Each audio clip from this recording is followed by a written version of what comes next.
The gunshot echoed across the vast Arizona desert as Katherine Olsen's trembling hands clutched the smoking revolver. It wasn't supposed to end like this, with blood on her hands and the son of the territory's most powerful rancher lying dead at her feet.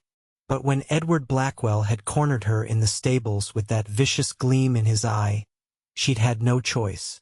Now, as the dust settled around her in the dying light of 1878, Katherine knew her life in Fort Yuma was over.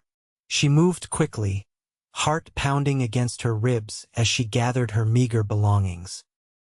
The Olsen family name carried weight in Fort Yuma, her father being the town's most prosperous banker.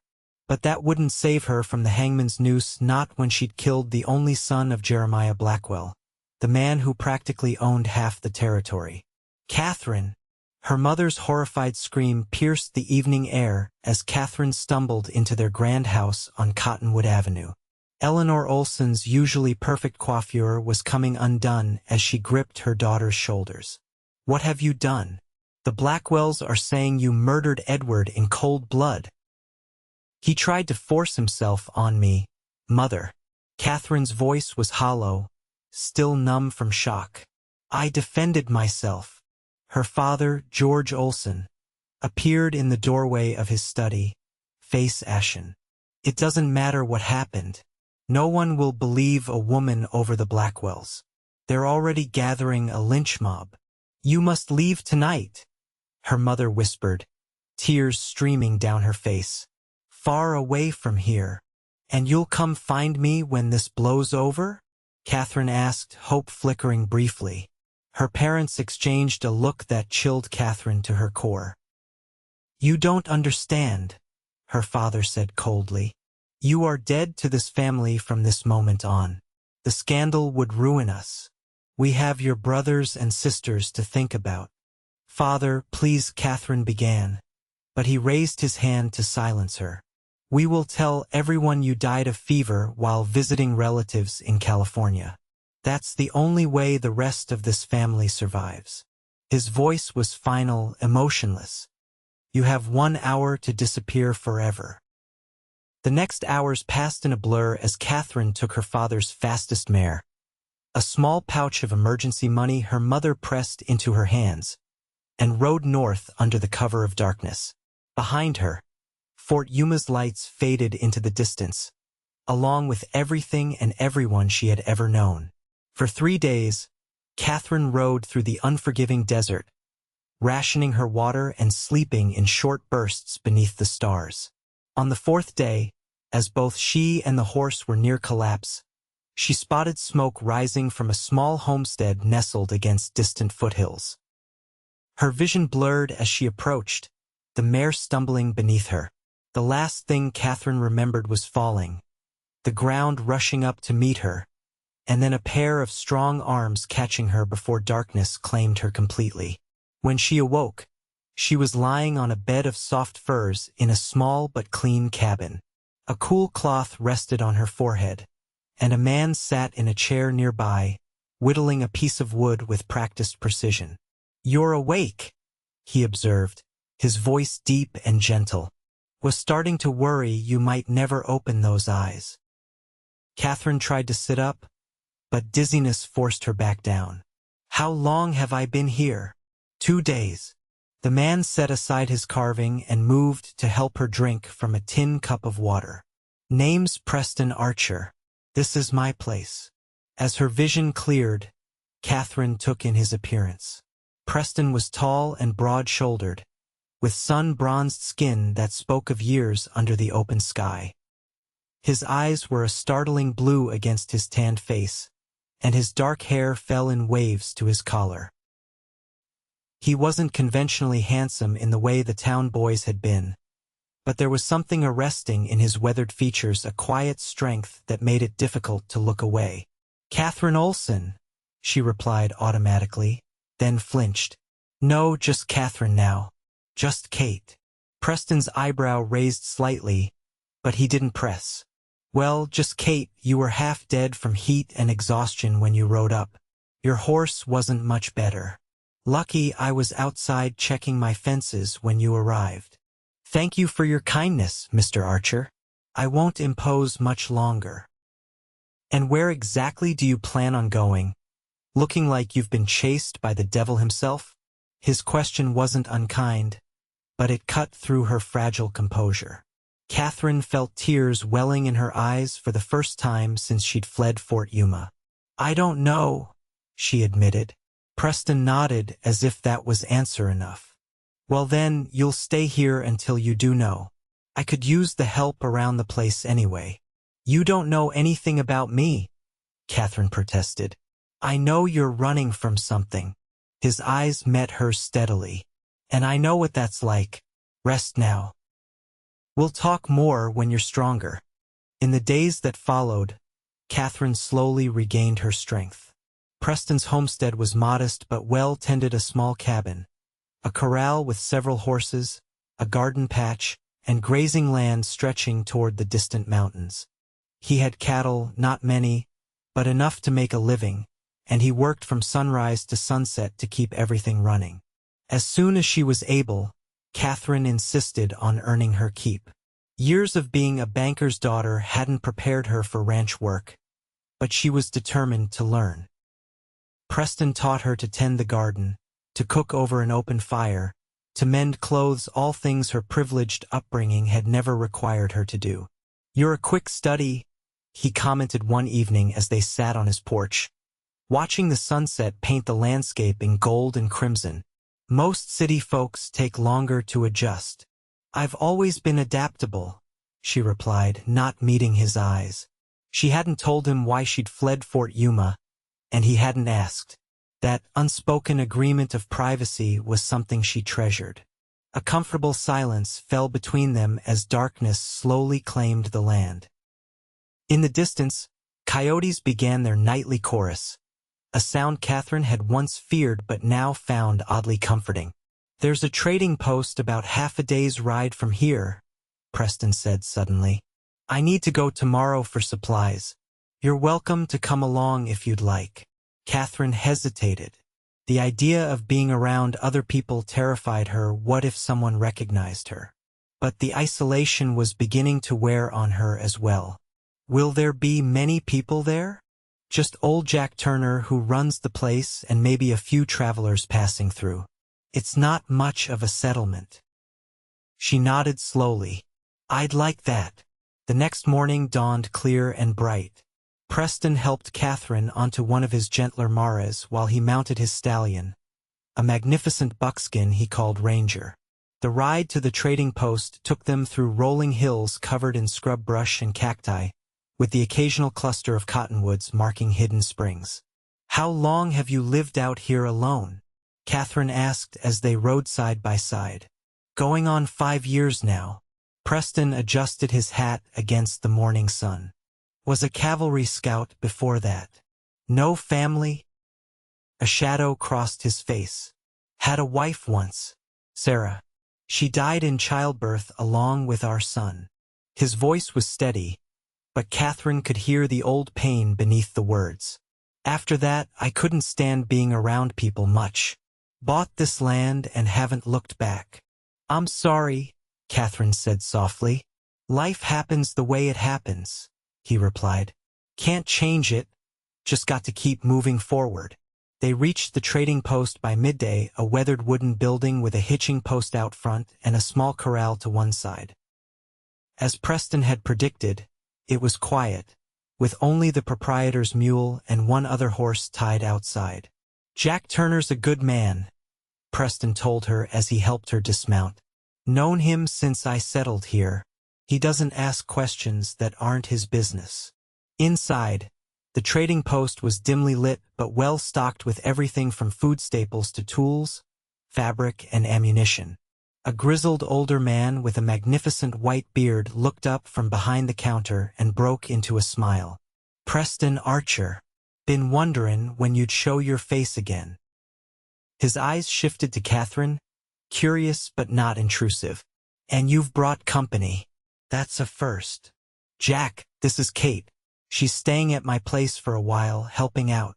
Katherine nodded politely, trying not to show her nervousness.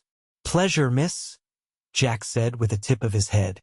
Any friend of Preston's is welcome here. While Preston discussed his supply needs with Jack, Katherine wandered the small store, running her fingers over bolts of fabric, a luxury she hadn't realized she'd missed. She selected a length of blue cotton, practical for a new dress, and some thread. "That's a nice choice," came a female voice from behind her. Katherine turned to see a woman about her own age examining a shelf of preserved goods. She had a kind face framed by auburn hair tucked beneath a practical bonnet. "I'm Martha Wilson," the woman introduced herself. "My husband and I have a small ranch about a day's ride from here." "Kate," Katherine replied, omitting any surname. "I'm staying with Mr. Archer." Martha's eyebrows rose slightly, but her smile remained friendly.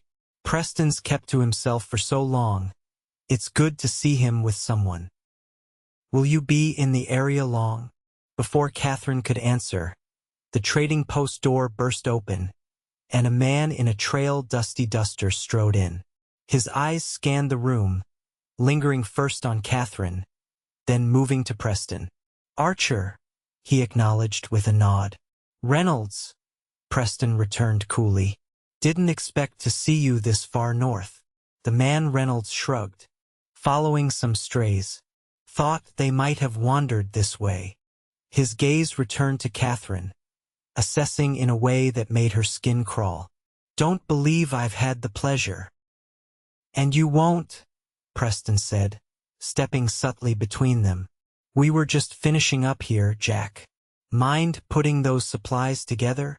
The tension in the room was palpable as Jack hurried to gather Preston's order. Reynolds continued to watch Katherine with unsettling interest, while Preston kept himself positioned protectively near her. Once their goods were packed and paid for, Preston guided Katherine outside with a hand at the small of her back. "Let's head home," he murmured. "I don't like the look of that storm brewing." There was no storm in sight, but Katherine understood the warning in his voice. As they mounted their horses, Reynolds appeared in the doorway of the trading post. "Careful on the trails, Archer," he called. "All sorts of dangers out there for a man and a woman alone." Preston didn't respond, just nudged his horse into a trot, with Katherine following close behind. They rode in silence until the trading post was well out of sight. "Who was that man?" Katherine finally asked.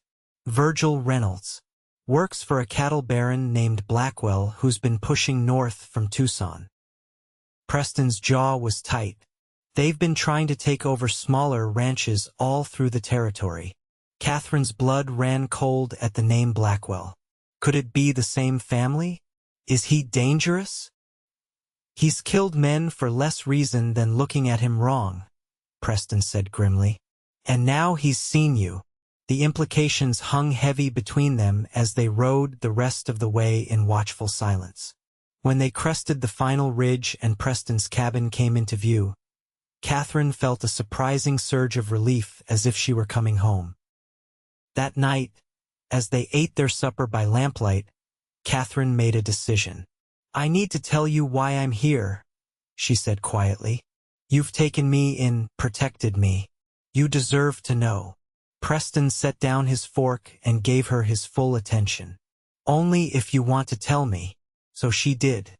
She told him everything about Edward Blackwell's attack, the shooting, her family's betrayal, and her desperate flight north. Preston listened without interruption, his expression grave but not judgmental. "So you see," Katherine concluded, "I'm a murderer in the eyes of the law. And if that man Reynolds works for the Blackwells, it's only a matter of time before they connect me to Edward's death." "You defended yourself," Preston said firmly. "Any decent person would see that. The Blackwells aren't decent people. And my own family," her voice broke. "They called me dead to them rather than stand by me." Preston reached across the table and took her hand, his calloused palm warm against her skin. "Then they're fools who didn't deserve you." The intensity in his blue eyes made her breath catch. "And for what it's worth, Kate, you're very much alive to me." Something shifted between them in that moment, a recognition of shared loneliness, of finding unexpected connection in this harsh, beautiful wilderness. Katherine felt her heart quicken as Preston's thumb brushed gently across her knuckles. "We'll figure this out," he promised. Together. The weeks that followed took on a rhythm that Katherine grew to cherish.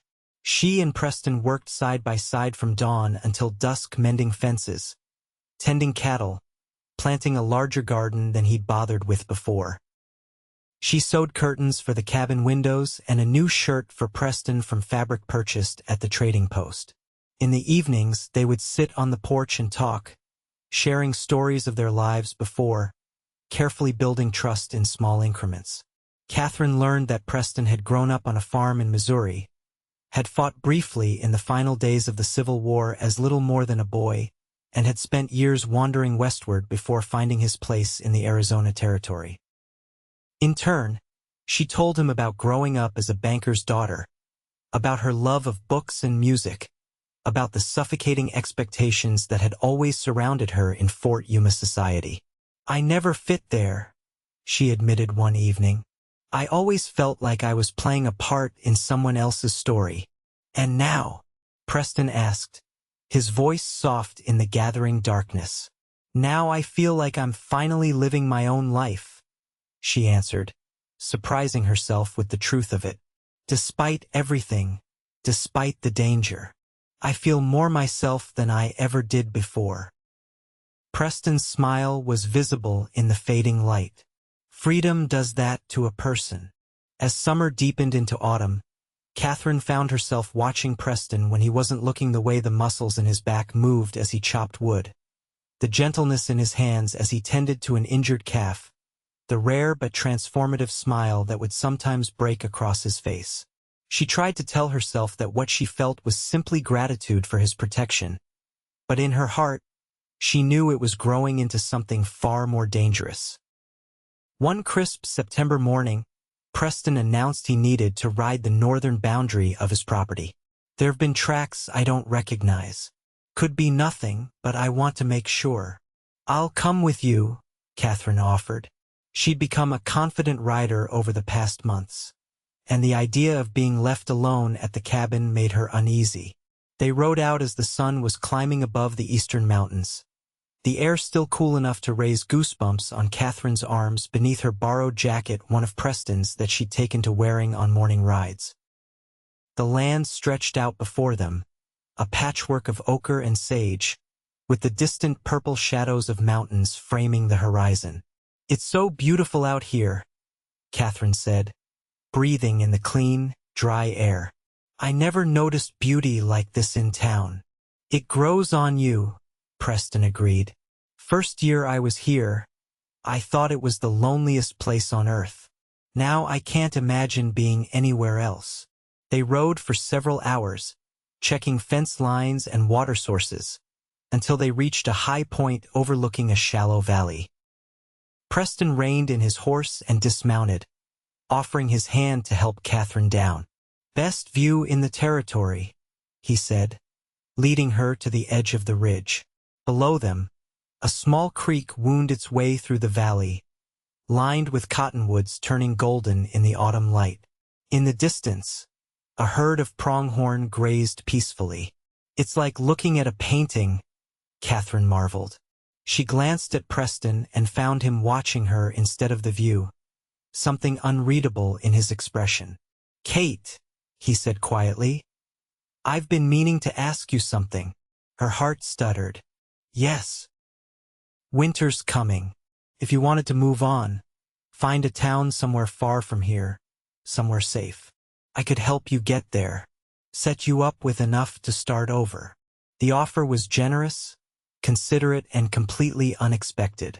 Katherine felt as though the ground had shifted beneath her feet. "Do you want me to leave?" "God, no," Preston answered with such vehemence it startled them both. He ran a hand through his hair, looking away. "But I don't want you staying because you think you have no choice. You deserve better than hiding out in a bachelor's cabin in the middle of nowhere." "What if this is exactly where I want to be?" Katherine stepped closer to him, summoning courage she didn't know she possessed. What if I found something here I never expected to find? Preston's eyes met hers, hope and uncertainty warring in their blue depths. Kate. Whatever he might have said next was lost as a rifle shot cracked through the air, sending dirt spraying at their feet. Preston reacted instantly, pulling Katherine behind the shelter of a large boulder as a second shot rang out. "Stay down," he ordered, drawing his revolver. "Someone's up on that far ridge." Katherine peered around the edge of the boulder and caught a glimpse of sunlight glinting off a rifle barrel about 200 yards away. Who would be shooting at us? Reynolds, maybe, or some of Blackwell's other men. Preston's face was grim. They've been pushing boundaries for months, trying to intimidate smaller ranchers into selling out. Another shot struck the boulder, sending stone chips flying.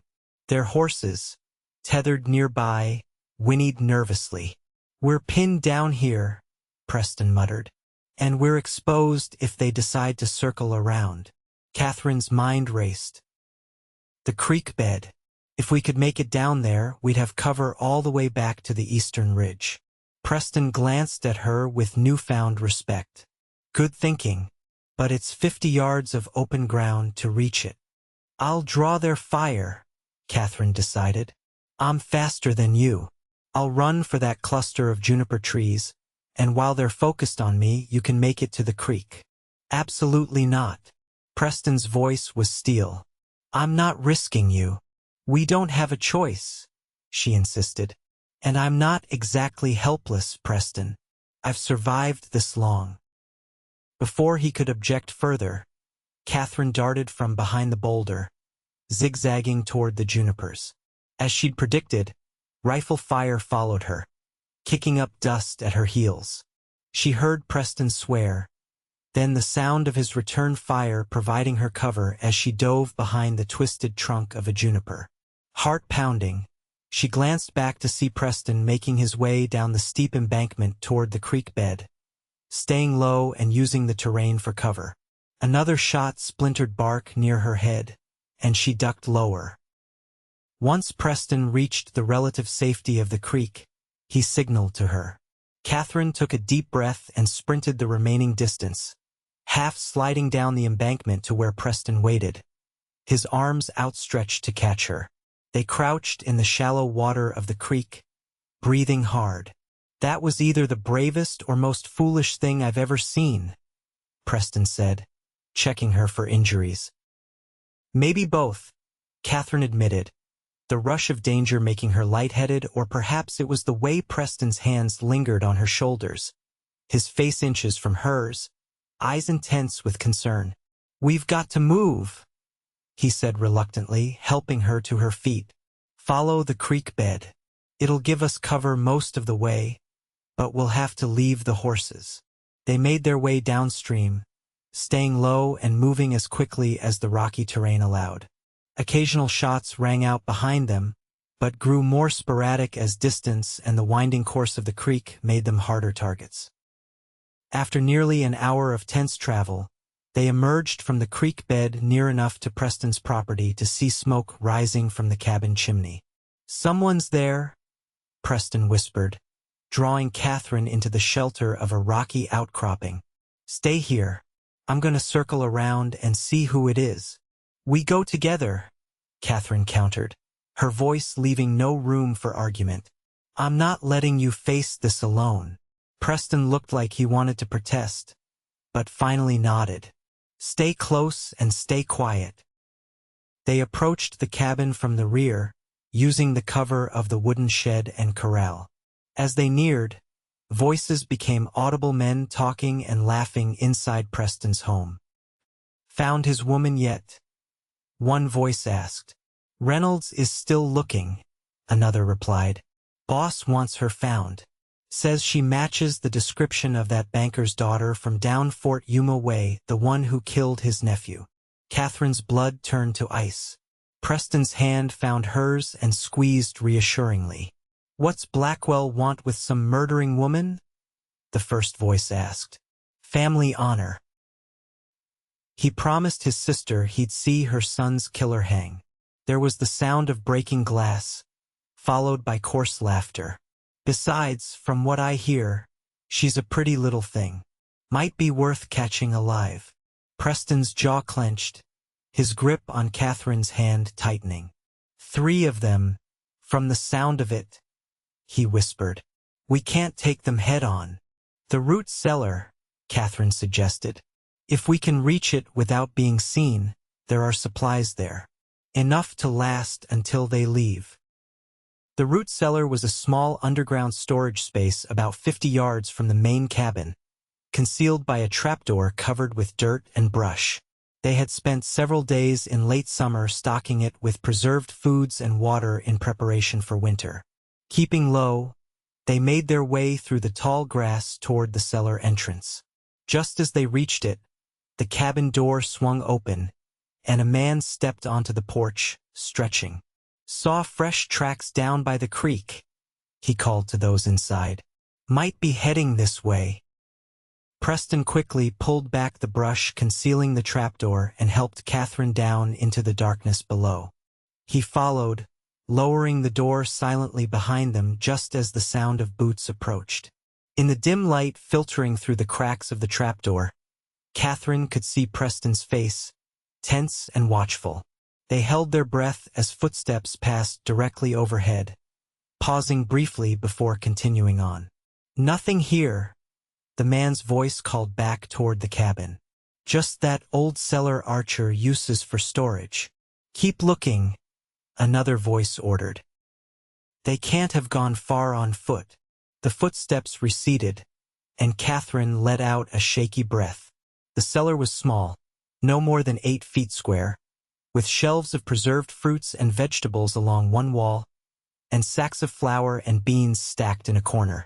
A single lantern hung from a hook, unlit. What do we do now? Katherine whispered. Wait them out, Preston replied grimly. They'll have to move on eventually. Blackwell can't spare men to watch one small ranch indefinitely. As darkness fell outside, the temperature in the cellar dropped.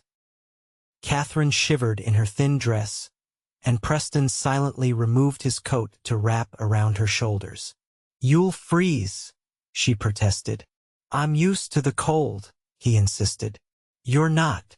They sat side by side against the earthen wall, listening to the occasional sounds of movement above as Blackwell's men continued their search of the property. Eventually, those sounds grew less frequent as night deepened. Try to sleep, Preston murmured. I'll keep watch. But sleep was impossible with the danger so near and Preston's solid warmth beside her. In the close confines of the cellar, she was acutely aware of him, the rhythm of his breathing, the faint scent of leather and pine that clung to his clothes, the way his arm pressed against hers. I'm sorry, she whispered after a long silence. If it weren't for me, they wouldn't be here. Preston turned to her, his face barely visible in the darkness. Don't ever apologize for defending yourself, Kate. Not to me, not to anyone.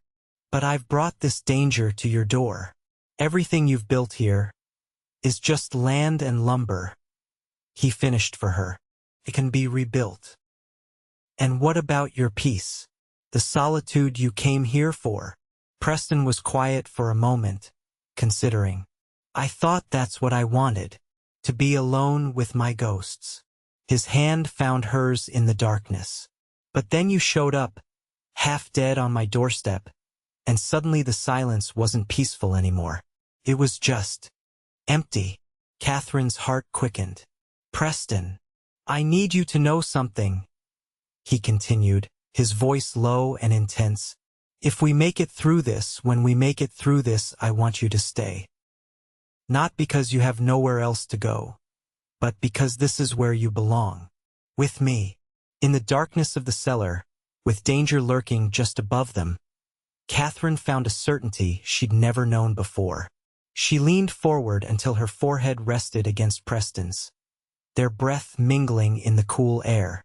I want that too, she whispered, and felt rather than saw his smile as his lips found hers, gentle at first, then with growing urgency as months of unspoken longing poured into a single kiss. When they finally broke apart, Preston's arms remained around her, holding her close against the chill. "First thing tomorrow," he murmured against her hair, "we figure out how to get rid of our unwelcome guests. Then we start figuring out the rest of our lives." Katherine nestled closer, feeling safer than she had any right to under the circumstances. "I like the sound of that." Dawn brought muffled sounds of activity from above, horses being saddled, men calling to each other. Preston and Katherine remained frozen in their hiding place, hardly daring to breathe as footsteps crossed directly over the cellar door. "No sign of them," a voice reported. "They must have continued east." "Reynolds won't be happy," another replied. "He was sure they'd circle back here." "Well, they didn't, and I'm not spending another night in this godforsaken place. Let's ride." They listened as the sounds of departure grew fainter, horses' hooves receding into the distance, voices fading until silence once again blanketed the homestead. Still, Preston insisted they wait another hour to be certain. When they finally emerged from the cellar, the morning sun was climbing in a clear blue sky, casting long shadows across the land. The cabin door stood open, and inside they found the evidence of the intruder's occupation: broken dishes, overturned furniture, Preston's few books scattered across the floor. "Could have been worse," Preston observed, surveying the damage with pragmatic detachment. "They didn't burn the place down, at least." Katherine moved through the small cabin, righting what furniture could be salvaged, gathering the broken pieces of Preston's life. "We'll set it right," she promised. Preston caught her hand as she passed, pulling her gently to face him. In the clear light of day, she could see the emotion in his eyes: determination, tenderness, and something deeper that made her breath catch. "Before we do anything else," he said, "there's something I need to ask you properly." He took a deep breath. "I know we haven't known each other long in the usual way of things, but out here, time works differently. I've learned more about you in these months than I knew about most people after years." Katherine felt tears pricking her eyes as he continued. "I love you, Kate. I think I started falling for you that first day when you woke up in my bed and immediately tried to pretend you weren't half dead." His smile was tender. "I want to build a life with you, right here if that's what you want, or somewhere else, if you'd rather start fresh where no one knows either of us." "Are you asking me to marry you, Preston Archer?" Katherine whispered, hardly daring to believe what was happening. "I am." He took both her hands in his. "Though I don't have much to offer except hard work and this beat-up old ranch." "It's more than enough," she replied, her voice breaking with emotion. "It's everything." Their kiss was a promise of protection, of partnership, of a future neither had dared imagine before finding each other. When they finally separated, Preston rested his forehead against hers. "We still have a problem, though," he said softly. "Blackwell won't stop looking for you. Men like him don't just let things go." "Then we'll face him together," Katherine replied with newfound resolve. "I'm tired of running, Preston. Tired of hiding. This is our home, and I won't let him take it from us." Preston studied her face, pride mingling with concern in his expression. "There might be another way," he said slowly. "A legal way to clear your name." "How?" "It would be my word against the Blackwells. No court would side with me. Not in Fort Yuma, maybe, but there's a federal judge in Prescott who's known for being fair-minded. Judge Hollister. He's no friend to the cattle barons." Preston's eyes lit with determination. "If we could get sworn testimonies about Edward Blackwell's character, about previous attacks on women, it might be enough to at least get a fair hearing." Hope fluttered in Katherine's chest, fragile but persistent.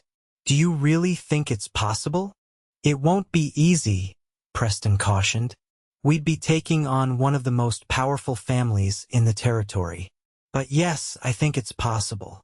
The next weeks were a whirlwind of activity. Preston rode to the trading post to send telegrams to contacts from his scouting days, men who had connections throughout the territory. Katherine wrote a detailed account of what had happened that night in Fort Yuma, painful as it was to relive. Word came back slowly, promises of help from unexpected quarters, bits of information about other women Edward Blackwell had assaulted, the name of a lawyer in Prescott willing to take their case. Through it all, Preston and Katherine worked side by side to restore the cabin and prepare for winter. They were married by a traveling preacher who stopped at the trading post, with only Jack Turner and the Wilsons as witnesses. It was simple and perfect. Katherine in a blue dress she'd sewn herself, Preston in his one good shirt, their vows spoken under the vast Arizona sky. "I never thought I'd find happiness again after Sarah died," Preston confessed that night as they lay together in the darkness of their cabin. "I came out here to disappear, to just exist until I didn't anymore." Katherine traced the line of his jaw with gentle fingers. "And I never knew what real happiness was until I found you. All those years in Fort Yuma, playing the proper banker's daughter, when all I wanted was something real." "We'll build something real together," he promised. "Something that lasts." As winter settled over the land, bringing rare snow to the high desert, they received word that Judge Hollister would hear their case in the spring. It wasn't a guarantee of justice, but it was a chance more than Katherine had dared hope for when she'd fled Fort Yuma all those months ago. The journey to Prescott in March was arduous but filled with a tentative optimism. They rode side by side, no longer fugitives but a married couple seeking justice. The town was larger than Katherine had expected, bustling with miners, traders, and government officials. Their lawyer, Henry Mercer, was a surprisingly young man with shrewd eyes and a reputation for taking on difficult cases. "It won't be easy," he warned them in his sparse office. "The Blackwells have already sent their legal representation. But we have testimonies from 3 women who were attacked by Edward Blackwell, and character witnesses who'll speak to your integrity, Mrs. Archer." The use of her married name still brought a smile to Katherine's face. "And my family? Have they been notified?" Mercer's expression softened slightly. "They have. I received a letter from your father stating that as far as the Olsen family is concerned, their daughter died last summer." Though she had expected it, the confirmation still stung. Preston's hand found hers, squeezing gently. "Their loss," he said simply. "You have a new family now." The trial lasted 3 days. Katherine testified about the night of Edward Blackwell's attack and death, facing down the hostile stares of Jeremiah Blackwell and his entourage. Other women came forward with similar stories of Edward's predatory behavior. Preston spoke of finding Katherine, of her character and courage in the months they'd been together. On the final day, as they awaited the judge's decision, an unexpected witness appeared. Martha Wilson from the trading post. She approached the bench with quiet dignity and told the court about her own encounter with Edward Blackwell 2 years earlier, an attack she had never reported out of fear of retaliation against her husband's small ranch. When Judge Hollister finally delivered his ruling, the courtroom was tense with anticipation. "Having reviewed all testimony and evidence," he declared in a resonant voice, "I find that Katherine Olsen Archer acted in justifiable self-defense against an unprovoked assault. All charges are hereby dismissed." The relief that flooded through Katherine was so profound she could barely stand. Preston's arms went around her, holding her upright as tears of vindication streamed down her face. "It's over," he whispered against her hair. "It's finally over." But Jeremiah Blackwell was not a man to accept defeat gracefully. As they left the courthouse, he confronted them on the steps, his face contorted with rage. "This isn't the end," he snarled. "No court ruling will bring back my nephew or wash the blood from your hands, girl." Preston stepped forward, placing himself between Katherine and Blackwell. "The law has spoken," he said evenly. Your nephew attacked my wife and paid the price for it. If you or any of your men come near our land again, you'll answer to me. Something in Preston's calm certainty must have registered with Blackwell, because after a long, tense moment, the older man stepped back. This territory's getting too crowded anyway, he muttered.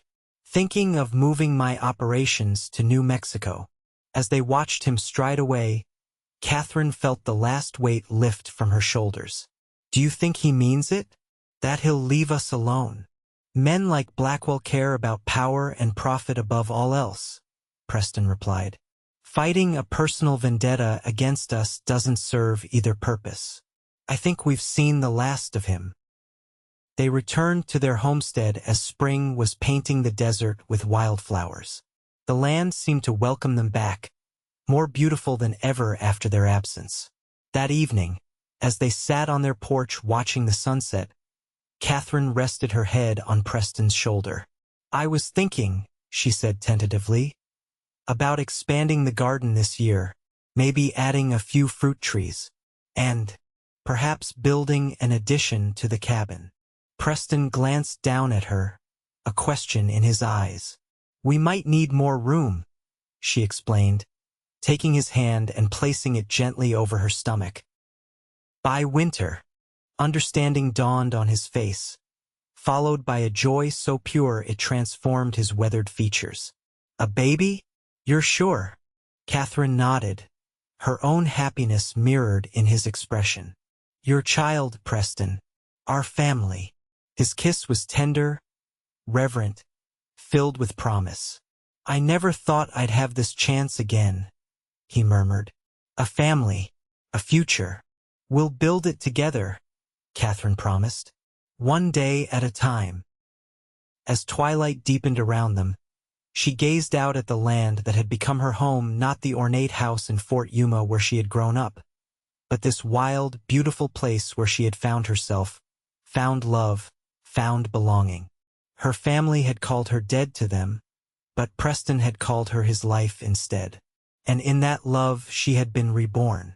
Years passed, transforming the modest homestead into a thriving ranch. The cabin grew room by room as their family expanded, first with the birth of their daughter Sarah Eleanor, named for Preston's first wife and Katherine's mother, and then 2 years later with their son, James George. The children flourished in the freedom of the desert, learning to ride almost before they could walk, helping with the garden and the growing herd of cattle.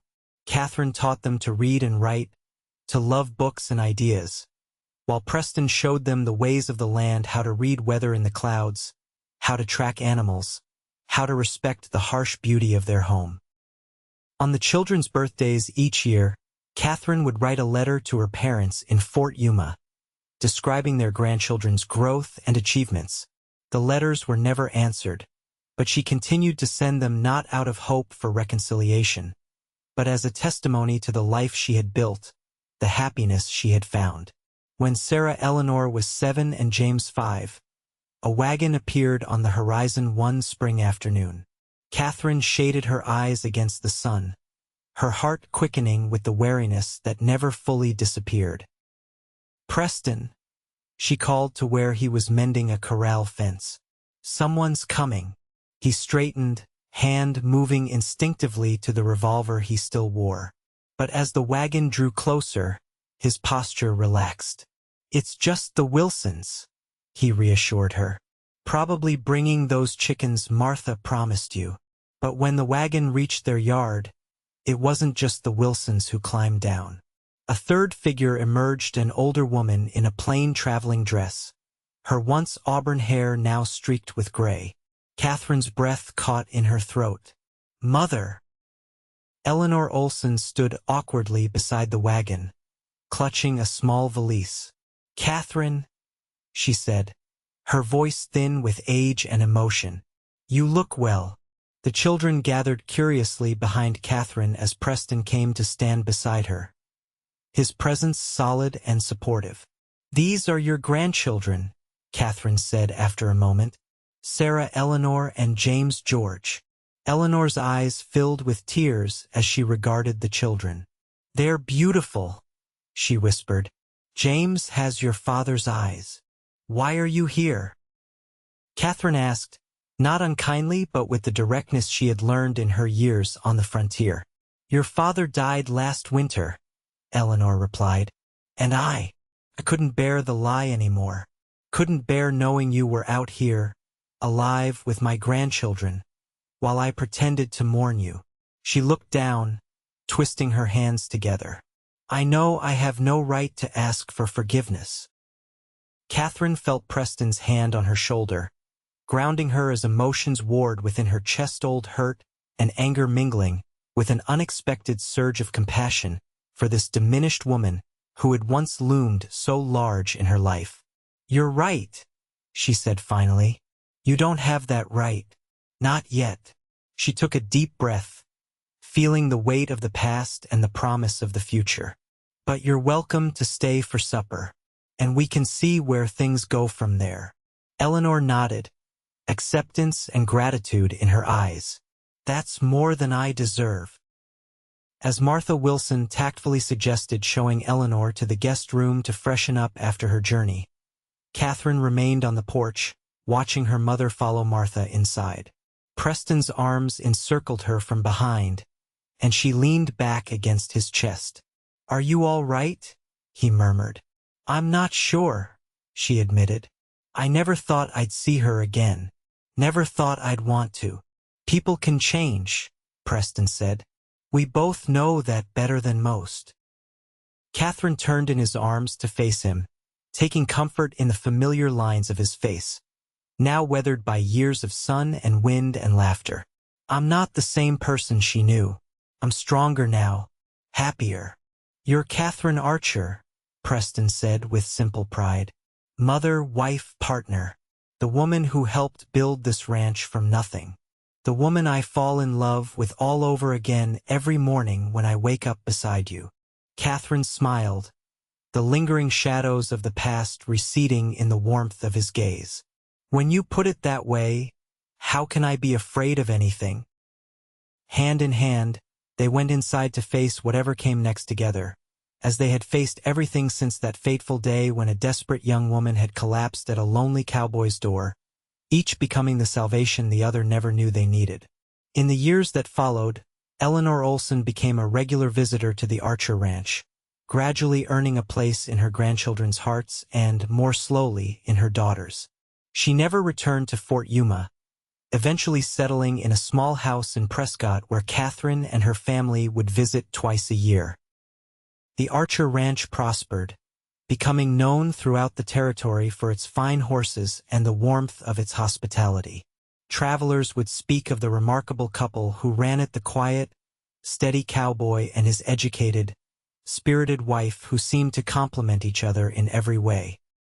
And on summer evenings, when the work was done and the children were tucked safely in their beds, Preston and Katherine would sit together on their porch, watching the stars emerge above the land they loved. Their hands intertwined as they whispered plans for tomorrow and gave thanks for today, two people who had found in each other not just love, but home.